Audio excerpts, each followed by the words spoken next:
திண்டுக்கல் மாவட்டத்தில் அரசு பேருந்து ஒன்றில் கியர் மாற்றும் கம்பியை பிடித்தபடி பயணம் செய்த பயணியோட வீடியோ வைரல் ஆயிட்டு வருது.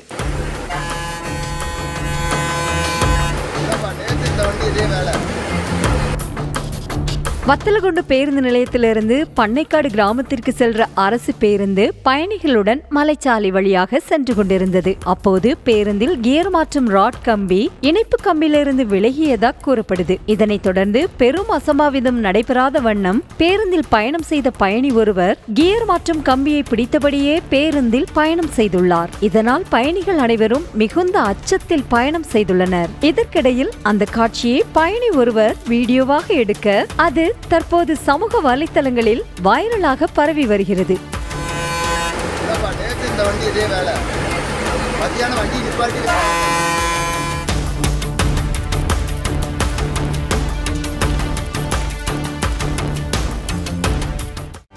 செய்திகளை உடனுக்குடனும் துல்லியமாகவும் தெரிந்து கொள்ள சப்ஸ்கிரைப் பண்ணுங்க.